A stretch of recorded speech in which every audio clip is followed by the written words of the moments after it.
Hey, what's up everyone? BNGF Plus here.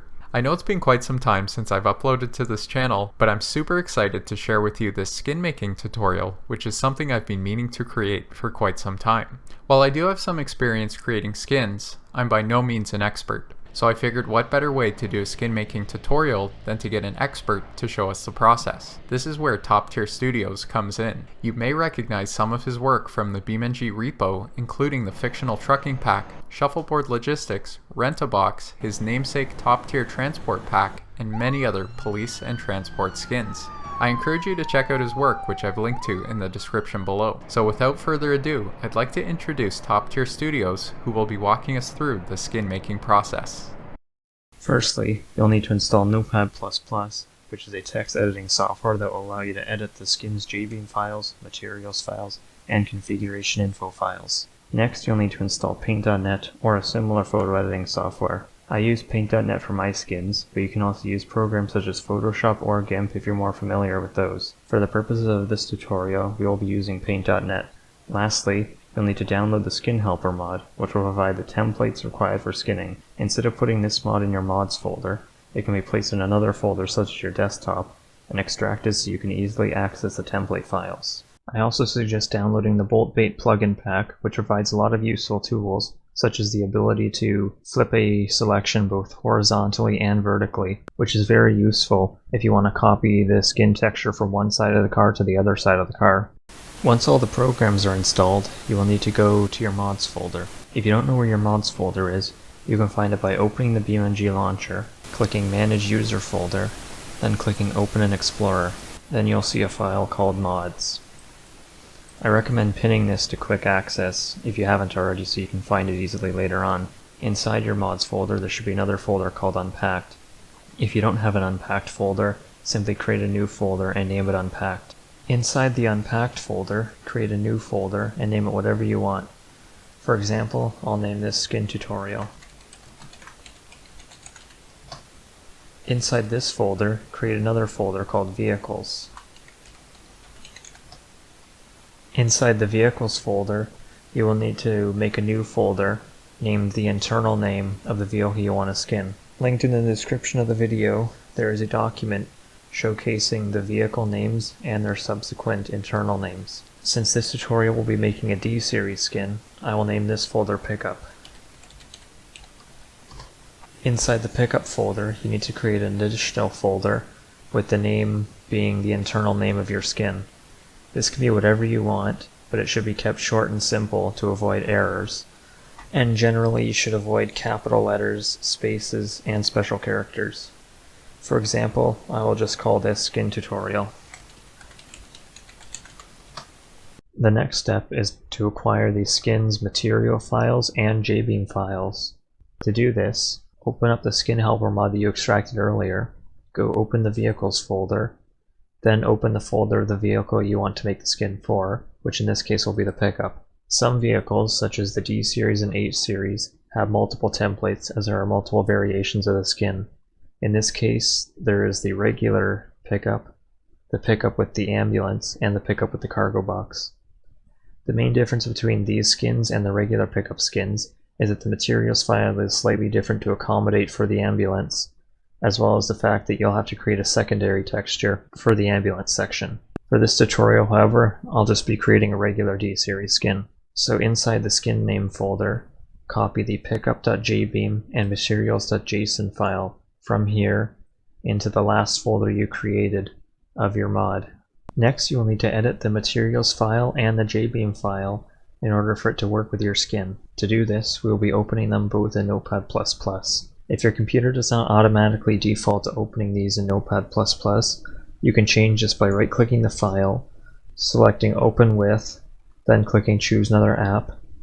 Make sure this box is checked off, then click Notepad++, then click OK. Alternatively, you can open Notepad++, then drag the file into the window for it to open.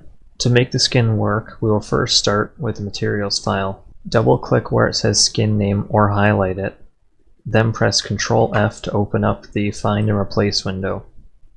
Click the Replace tab, then where it says Replace With, type in what you want to be replaced with. In this case, since the skin's internal name is skin tutorial, we will type skin tutorial here. Then click replace all, and then click save. Next we'll move on to the jbeam file. Since we already have the replace information here, you can click replace all again. Then all you'll need to do is edit your author name, the name of the skin that you want to have in the part selector, which in this case I'll just name skin tutorial. I'm very good at spelling. And then you can also change the value. At the moment, this value does nothing, so you can leave it as 200. Then click save. Next we will be copying a configuration file from the skin helper mod into our mod. This step is optional, and you can skip it if you don't want to use a custom config with your skin in the vehicle selector. So in the skin helper mod, in the vehicles/pickup folder, copy the file info_skinname.json into the pickup folder of your mod. Of course, replace pickup with whatever the name of your vehicle is. Then we rename the file to the same internal name as the skin, which in this case is skin tutorial. Open this in Notepad++. You can edit the name, the description, and anything else you want to edit. The only things that really matter though are the name and description. So for the description, I'll just put test, and then for the name, I'll just put skin tutorial. You can change the config type from custom to police if it's a police skin you're making. That way it'll spawn in traffic as a police vehicle. When you're done editing this, just click save or press Ctrl S to save it. The next step is to acquire the skin UVs, which we'll be using to make the skin's texture. To do this, we'll need to go into the files for BeamNG.drive. If you don't know how to access these, you can find them by going on your Steam library, right-clicking BeamNG.drive, clicking Properties, Local Files, then clicking Browse. In here there will be a folder called Content. I suggest pinning this folder to quick access like you did with the mods folder, that way you can easily find it later. Inside this folder there's a folder called Vehicles. When you open that, there are zip files for every vehicle in the game. Find the zip file with the vehicle name of the vehicle you want to skin, which in this case will be the pickup, and open it. Inside here, open the vehicles folder, then the vehicle name folder. And in here, you're looking for a PNG image with the name vehicle name _skin _uvs.png. So here it is in the pickup folder. To use this, you'll have to drag it out of this zip file into another folder or onto your desktop. What I suggest doing is creating a skin UVs folder like I have here, so you have all the skin UVs ready to go. If a vehicle gets updated, this skin UV may be updated as well. So when a vehicle gets updated, like a revamp for example, just copy the skin UV from the zip file back into your skin UV folder. I already have the pickup skin UV, so I won't need to copy it from here. Once you have the skin UV, you'll need to open it in paint.net or whichever other image editing software you're comfortable with. To do this, right click on the skin UV, then hover over open with, and then click paint.net or the name of the image software you're using. If paint.net is already open, another way you can open up a skin UV is by simply dragging it from the folder into the window and then selecting open. Now the first step to making a skin is to create a new layer. We do this because the background layer of the UV is only meant to be used as a guide, and if we leave everything on the same layer, then the skin will have all these lines in-game, which doesn't look very good. When making your skin, it's important to know which layer you have currently selected so that you're not accidentally putting things on your background layer. As you can see here, the layer you have currently selected is the one highlighted in blue. The number of layers on your skin does not matter, as all the layers get merged into one layer when you save the skin. But for simplicity's sake, I like minimizing the amount of layers I have. Another thing I suggest doing is going into the settings window of the background layer and reducing the opacity slightly. That way the background isn't a full black. Next I will show you how to add images to your skin. The first way you can do this is by getting an image from your computer files. To do this, open the folder, then simply drag the image from the folder window into paint.net and click open when this prompt opens. Then you can copy and paste this whole image right now onto your skin, or you can select a specific part using one of the selection tools. So for example, I'll select this part of the image, press Ctrl C to copy it, then come over to the skin and press Ctrl V to paste it. Now I'll move the image over to the door area. Now I want to make this image a bit smaller for this skin, so I'll drag the corner to reduce the size. Now you'll notice that it's hard to keep the image to its original aspect ratio, so to fix this, hold Shift while you're resizing. For this example, I'll move this image over here and shrink it slightly. A similar method can be used for images from the internet. Simply open your web browser, and then you can drag the image from the browser into paint.net and select Open. Then you can copy and paste it into your skin, just like you do with the other image. So then for this, we'll just shrink this a bit, and we'll put it up here. The only exception to this are images with transparent backgrounds. If you drag it directly in right now, you can see that the transparent part becomes black, which we don't want for this skin. To fix this, you'll have to copy the image, then press plus. As you can see here, the width and the height automatically adjust to the image in the clipboard. Then press OK, and press Ctrl V. Now, as you can see, there is a transparent background, and we're able to copy this and paste it onto our skin with the rest of it. As you'll notice, the transparent part of this image covers up the other images. To fix this, we'll have to move this onto a new layer. So simply press Ctrl X to cut the image out, create a new layer, and paste it. Now when we move it on, you can see that it doesn't override the other parts of the image. So once we put this where we want it, we can leave it on its new layer, or we can merge the layer back down into one.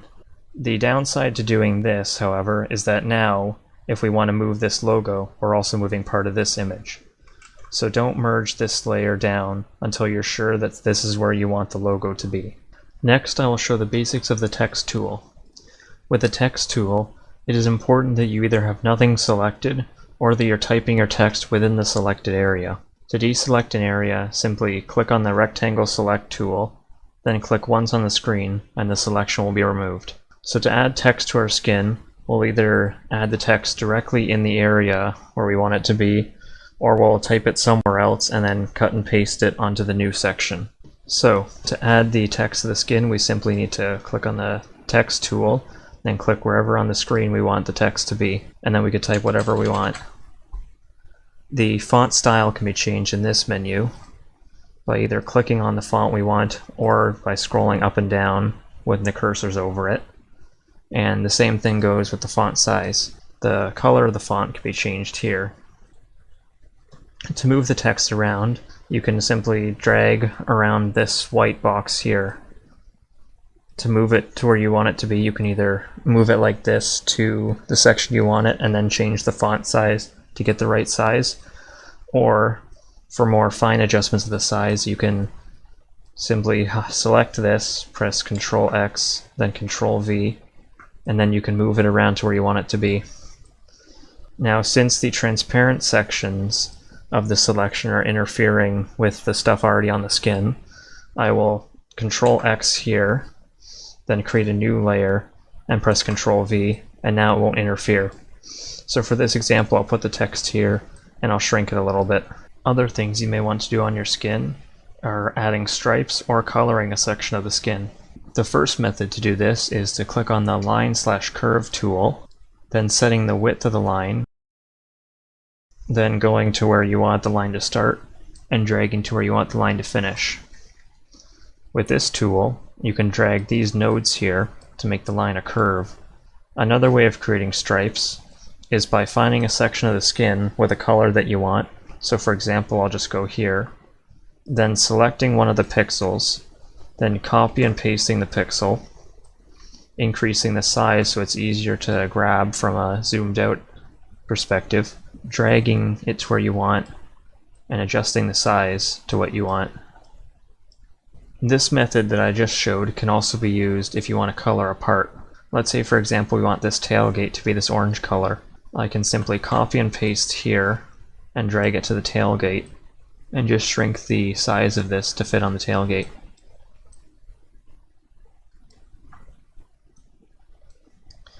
Now I will make this part transparent to demonstrate that here you can see that I'm over the line. However, this doesn't matter, as anything outside of the boundaries isn't going to be on the skin. Another method of painting parts would be to use the paintbrush tool.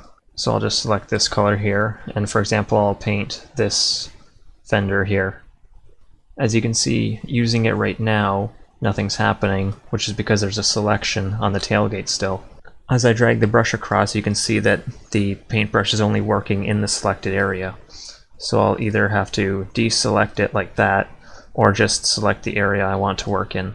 Now I can just use the paintbrush to paint this area. So now that we're done with adding stuff to the skin on this side, we're going to put the stuff here onto this side of the skin. There are different methods of doing this depending on the complexity of what's on your skin. For the side of the bed, it's pretty simple since it's just one solid color. I just have to copy a section of that color and then move it over to this side, and then just extend it like that to go over the lines. For the cab, it's more difficult because there's multiple things here. There's a few options that we can do to move the stuff onto this side. The first one is just to individually move things, which we can do by selecting them and then finding a point of reference, which for me will be this section here. Then I will just copy and paste it, then rotate it, holding shift to lock it at the angle, and then bringing it up here, and then matching it up to where my reference point was, which is here. Another option is simply selecting the whole thing and doing that. So for example, I will use the reference point being the bottom of the cab, and then selecting this whole thing, and I will use the move selection tool to just more finely adjust the selection. Then I can copy paste it, hold shift as I'm rotating it, and bring it over and match it up with the reference point here. Now you will notice that this section, which was on the front of the skin, is now on the back here. Now I don't want this for the skin, so I'm going to undo that, and I'm going to use a different method to bring it to the other side. For this method I will copy and paste this, then drag it up to the top here, match the top of the selection with the bottom of the UV, and then if you installed the bolt bait plugin pack, which was at the beginning of the tutorial, you can click the effects panel and then go down here and click flip vertical. Now that we've done that, the text here is backwards, so we simply need to select the text, then click the effects menu and click flip horizontal. We'll do that with this text as well. Now for this one, we can try flipping the text here, but since it has a background to it, you'll notice that now the background's all messed up. So for this one, I will just select the entire decal and click flip horizontal. So now we're pretty much done with the skin. Now we just need to save it. If you want to come back to your skin and add more things later, you can keep the current layers on the skin by saving it as a .pdn, which you can see here. A PDN image is only openable in paint.net. This will let you maintain the different layers on the skin, because if you save it as a PNG, then everything's on one layer, and you won't be able to separate this background UV mesh from the actual decals that you want to be on the skin. Now before we save the skin, there's one more thing that we'll need to do. Since we've made a non-colorable skin for this tutorial, we'll need to fill the background in with a solid color. So to pick a color, you can either use the color selector here, or you could use something like the color picker and just click on a part of the skin with a color that you want. And then to make this the background color, just add a new layer, drag this layer below the layer with the decals, then press Ctrl A to highlight everything, and then press backspace to fill the highlight in with the color you've selected. So now that we've done that, the skin is pretty much done and we can save it. To save the skin, we click File in the top left corner, then click Save As, and then we navigate to the location where our skin will be saved. So since the mods folder is pinned to quick access here, I can click Mods, then I click Unpacked, then I find the folder with my skin, which is Skin Tutorial, then open the Vehicles folder, then the Pickup folder, then the Skin Tutorial folder. And here's where I'll save the skin. So I'll change the .pdn to .dds, and then replace where it says UVS with Skin Tutorial. Then I just click Save. Then on this Save Confirmation menu, when you select a method of saving here, make sure it says sRGB, because with PBR skins, it needs to be saved as an sRGB DDS, because if you're saving it as a linear DDS, then the colors in-game will appear faded. Now, the easiest option is just to click BC1 sRGB. However, if you're creating skins that have gradients, it creates a much better effect if you save it as a BC7 sRGB. So this skin, we don't really need to save it as a BC7, so we'll save it as a BC1 sRGB DDS file. We just click OK, and then here just click Flatten, and that flattens everything onto one layer. So now that it's been flattened, what we can do is just press Ctrl-Z to undo the flattening. This allows us to continue to edit the skin without affecting the background. So now that we're finished making the skin, we can test it out in game. So all you have to do is load up the vehicle the skin is for, which in this case is the D series, open the parts selector, and select the skin in the paint design menu. So now that it's loaded, we can take a look at this beautiful skin. When you first look at the skin, you should inspect it to make sure that there aren't any errors that need to be fixed, as fixing it now is a lot easier than having to fix it like a week from now. So let's say, for example, that we want to move this green text up more, and there's another picture that we want to add to the door. We can do this easily in Paint.net. Provided that you kept Paint.net open, you can simply hide this background layer so that you can easily see the UV, and then you can just cut and paste the decal and move it up or put it wherever you wanted to move it to. But let's say, for example, that you closed Paint.net or are coming back to work on the DDS file a few days or weeks after you first made it, which in this case, everything would be on one layer, because the DDS file can only save as one layer. So now, if I want to move this upwards, I can move it up either just like this, but if I want to match it up with the UV, I'll need to add the UV back into the image. To do this, I'll just grab the skin UV again and drag it back into Paint.net, and then this time I will click Add Layer to add it to this.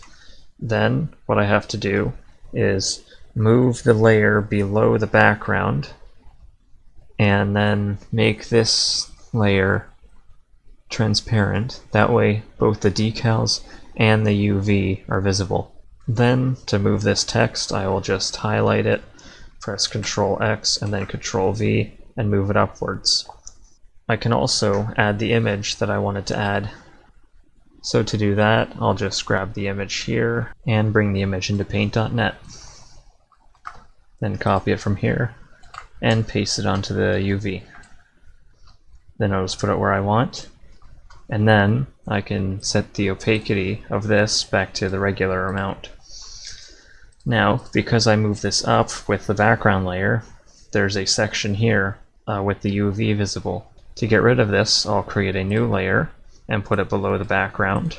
And then I'll just copy a section of the brown part of the background and paste it here, and then just drag the corner until it completely covers. Then I can merge this back into one layer, or leave it as multiple layers, and then I can save it and it will replace the one in game. Now that I've saved it, I can press Ctrl Z to undo the flattening into one layer. Now that I have saved the skin, since we have the skin in the unpacked folder, Once I click on the BeamNG window, the edits made to the skin in paint.net will automatically show up in game. As you can see here, the text is now moved up and the picture of the cat has been added. Next, I will show you how to make your skin appear in the vehicle selector as a custom configuration. To do this, once we have the skin loaded, we can add any other parts that we want to be on this config. For example, I will add a light bar and a couch in the back. Now that I have the parts that I want for my configuration, I can go to the Save and Load menu to save it. So to save it, I will type in for the name, which will be the internal name of my skin, which is Skin Tutorial. I can click Save. If you would like to have a custom thumbnail generated for this, leave this box down here checked off. Then when you click Save, the game will freeze, and then the window will go small and it'll take a screenshot of your skin and then go back to normal, as you'll see in a few seconds here. Now that it's done that, we can click Open the User Configuration folder, and it will open the folder where the configuration and thumbnail are currently stored. To move this into our mod, we will select these, cut them, and then we'll go to our mod, which in this case it's mods, unpacked, skin tutorial, vehicles, pickup, and we'll paste them here along with the info file. Now that we've done that, when we open the vehicle selector, and there it is right there. When you are finished making one skin and you would like to add more skins to your mod, you can do so by simply adding more folders for the vehicles and for the skins. For example, using one of my mods, I have multiple vehicle folders for the different vehicles I have skins of. In these vehicle folders, I have multiple skin folders for all the skins. All the configurations just get put inside this vehicle folder. Once you're finished working on your skin, you can either leave it unpacked in your unpacked folder, or you can pack it into a zip file. The first option is going into your mod manager, clicking on the mod in the mod manager, then clicking pack. Your second option for packing the mod is to go to your unpacked folder, then open the folder of your mod, come to the vehicles folder, right click it, hover over send to, and click compress zipped folder. Here you can name this zip file whatever you want. I'll name it Skin Tutorial. Then all you have to do is move it from here into your mods folder. Since you have the zip file in your mods folder, you can delete the unpacked version of the mod, otherwise it'll create a duplicate in-game. If you want to share your mod with others, you will have to pack it as a zip file and send the zip file to them. Make sure you pack it at the vehicles folder, because if you pack it from a different folder, the game will not be able to recognize the contents of the mod. Now you should have a basic understanding of making skins for BeamNG.drive. If you are still having trouble and require any further assistance, you can join beamng-fun's Discord server and ask for help in the modding help channel, where me or other skin creators will be able to assist you. So a big thanks to Top Tier Studios for taking us through the skin making process. I hope you found this tutorial helpful, and thanks for watching.